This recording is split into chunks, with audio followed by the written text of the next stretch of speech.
Hello, this is Kurt, also known as the 1upkid, and welcome to the Kirby Nightmare and Dreamland commentary. Kirby's Nightmare and Dreamland isn't actually a original Kirby title. It's actually a remake of a Nintendo Entertainment System game known as Kirby's Adventure. And the reason why it's a remake is that this game was actually made for the 10-year anniversary of Kirby, because Kirby came out in 1992, and this game came out in 2002, so it's pretty cool actually. North America we got a little later, but you know, still, it's in the same year range. So, and the reason why we got the remake of Kirby's Adventure is that Kirby's Adventure is a sequel to Kirby's Dreamland, which is pretty cool. So, this game has a very simple plot. The Star Rod was taken by King Dedede, and King Dedede is bathing in the Fountain of Dreams, and so Kirby has to go find the Star Rod because King Dedede decided to split up the Star Rod and give it to his henchmen to hide from Kirby. So we will start off the game with Vegetable Valley. It's an extremely colorful place, very basic, very nice though. Now, what this game introduced, it was the primary mechanic that is instilled to the Kirby franchise of copy abilities. And copy abilities work very simple. It's very simple. You just suck up an enemy, you hit down, and you gain their ability if they have one. And one way you can usually find out if they have an ability is by the characteristics. So, like, this guy had like sparks to him, or blue like sparks, so he probably has a spark ability. Interesting enough, if you go under this first block and hit up, there is a secret room which you can grab the UFO.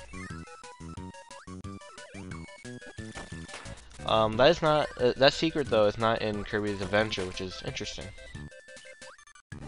Now you might be wondering, why did I choose Kirby's Nightmare and Dreamland over Kirby's Adventure to commentate over?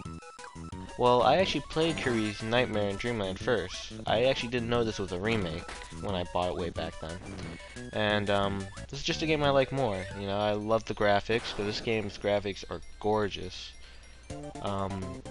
Unfortunately, it does suffer from, after this game, Nintendo, especially HAL, HAL the creators, recycling the sprite for a good 3 to 4 games, and well, it's more like 2, because Kirby's Canvas Curse had a completely new graphic style, but you know, for what it was, the graphic style of this game is gorgeous. The sprite is nicely colored. It looks very cute.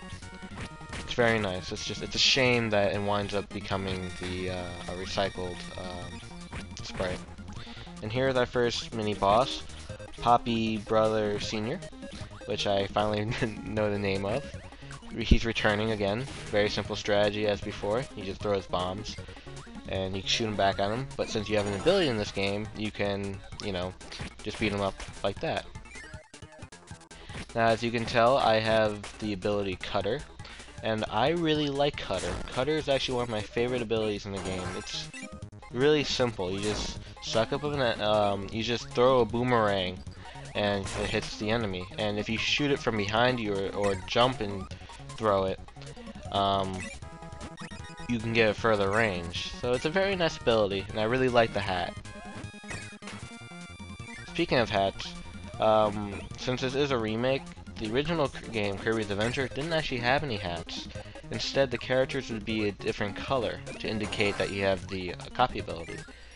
So, since this is a remake, and games since Kirby Superstar have had hats in them, they implemented that in this game, and I really like that because the hats add a nice personality to the you know, Kirby, to the sprite and all that. And right here I have Sword. Sword is really cool. You know, I mean, it's a sword. Swords are always cool. And Sword has a lot of diversity to it, because not only can you hit B to do a regular swing, but if you jump up in the air, you do a spin slash, and if you hit down B, you do a down strike. So Sword, along with a few other moves like, I guess, Hammer and UFO, have multiple moves, which is pretty nice.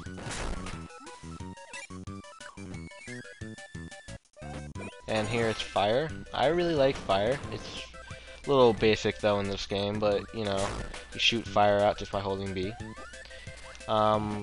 Luckily in future Kirby games such as Kirby Superstar and Kirby's Return to Dreamland, they combine burning and fire together as just one move, as just fire. Which is, like, it makes a lot of sense. I mean, why have two separate abilities? They both do the same thing. Yes, one you're flying in one direction and one you're shooting, but still, they're fire. So different. Now we're going to be entering the fourth stage. I guess. I guess I did editing there, forgot about. And we're going to be encountering our second mini-boss in 10 seconds, which is Mr. Frosty. Or as Nintendo of America called him for a good amount of time, Mr. Floss. Yes, he's a dentist apparently. Actually, it was a big typo that happened, and I remember back in the day, the Kirby community was really annoyed that such a simple typo was not fixed, because in a lot of the instruction manuals, and I do remember in Kirby's Amazing Mirror, it's saying as the boss title name, it says Mr. Flossie. And it's such an easy fix, I don't get why it took them forever to fix it. I think it was by the time they got to Kirby's Canvas Curse that they finally fixed it, but it's a long time. So, right now I have the ability Needle. Hold down B and you become a spike ball, essentially become like a porcupine. I really like it, it's really nice looking. And I picked up the invincibility candy, which gives you a few seconds to become invincible and decimate anything that's in your way. Right here is a little mini games thing where if you, depending on how long you hold A and go up, you get a certain amount of points. If you hit the very top, you get a 1-up, which is pretty cool. And here is our first boss, as we all may remember him, Wispy Woods. He looks great. He has like a little stump and everything on him. It looks awesome. He has the same exact strategy as in Kirby's Dreamland. You just suck up apples or have incapability and you attack him with them. Easiest boss in the game, as always. And that is the first of the Star Ride pieces.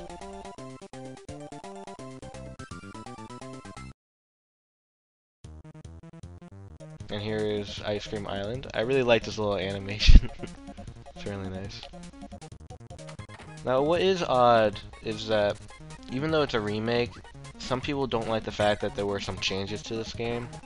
And I'll try to bring them up, the changes that I know of as they come up. Because I have played Kirby's Adventure. I have it on the 3DS. It's really nice. But they do change a few things. I think the most dramatic change is that scaling.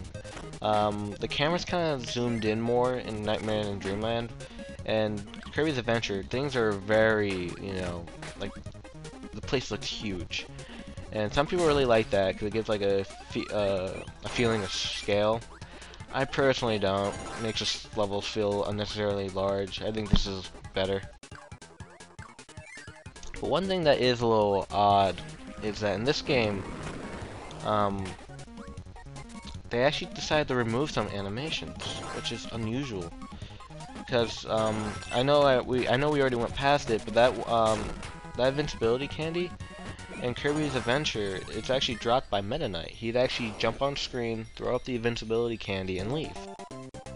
And I don't get why they got rid of that, because that's a valid criticism. Why did they get rid of these really nice animations?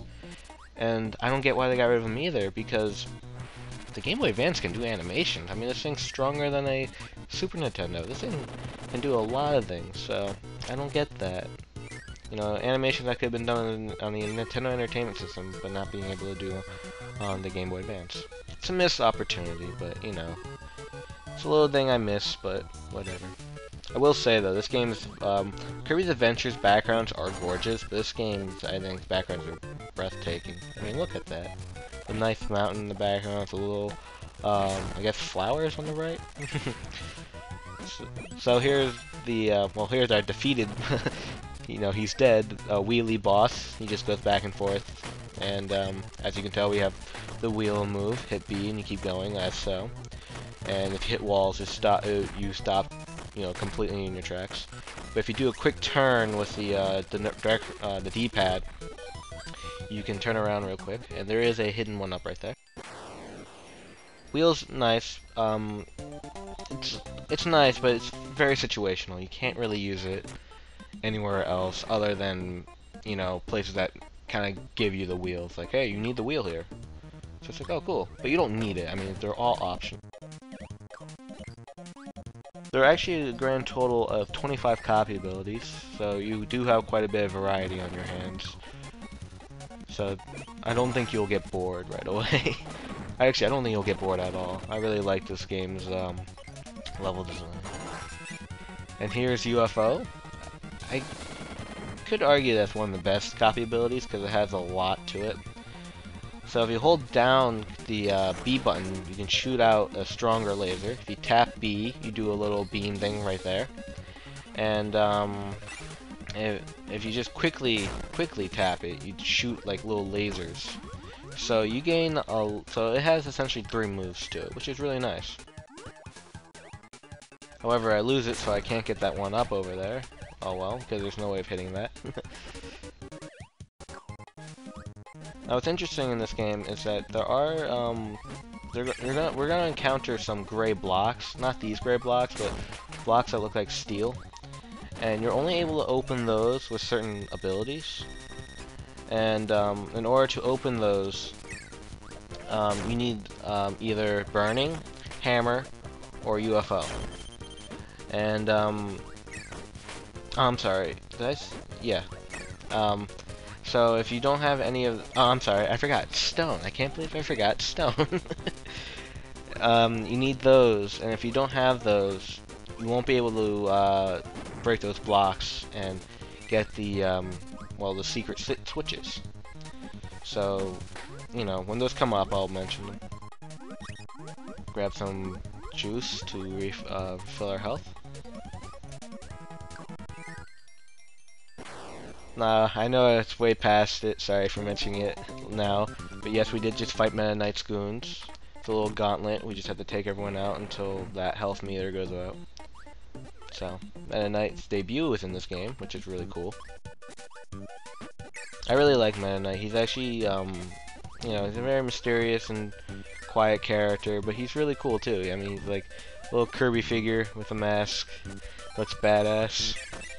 So, I do like the fact that in games like Kirby Superstar Ultra, they gave him like a little mini game and all that, which was nice. I was a little disappointed though, because I was kind of hoping it was I remember when they said, hey, Meta Knight has his own game in Kirby Superstar Ultra. I'm like, awesome, he has his own campaign and everything. Then I found out, oh, it's just a, you know, you get to essentially play the whole game, but abridged, other than one whole new level at the end. So, I really hope that one day, hopefully, maybe they'll give Meta Knight his own game. He can still be within a Kirby's game, just give him his like own little story. Who knows? It'd be fun. Little diversion. Here's another mini boss who goes by the name TikTok. Yeah, Mr. TikTok. I'm sorry, Mr. TikTok. Very simple. He shoots musical notes, kill him, and you can gain the ability Mic. You know, microphone. Yeah. Use it 3 times, just like in Kirby, actually no, not like Kirby's Dreamland. Kirby's Dreamland, you're only able to use it once. But he does get these little animations each time, which is really fun.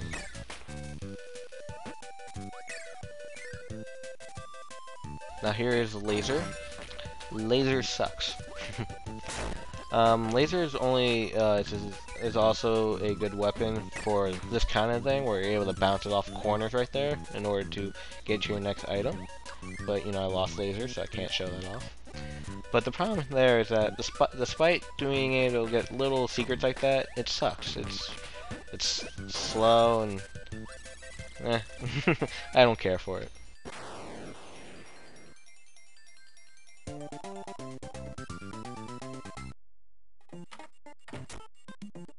You do get rewarded points. Don't know what the points are for though. I don't know any game where the points are extremely important, unless they give you extra lives, but you know, that's quite rare.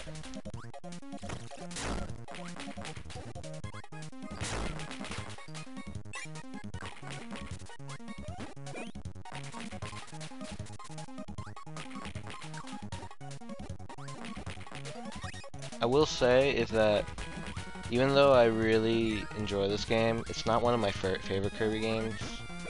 And what I mean by not favorite is that it's, I guess it's not like number 3. You know, it's up there, but it's just other Kirby games that I like over it.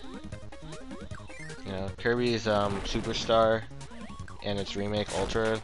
You know, I essentially count them as the same game because, you know, Ultra does a great job remaking it. To me, they just feel like the best games as of right now. And here's Burning, and as I stated before, if you use it on the silver metal blocks, like so, you can break through them. So keep an eye out for those, but I wouldn't recommend getting Burning to get all of them, because a lot of them will be on the ground. So really, you really need Stone, and most preferably Hammer, because Hammer you can use on anything. And here is High Jump. Quite a simple ability, just hit B and, well, you jump. Yeah. It's cool. Not an amazing move, but it does look nice. In Kirby's Return to Dreamland, this move returns, and it's actually really cool because they actually deck it out more and have a lot more variety to it. So it's really nice.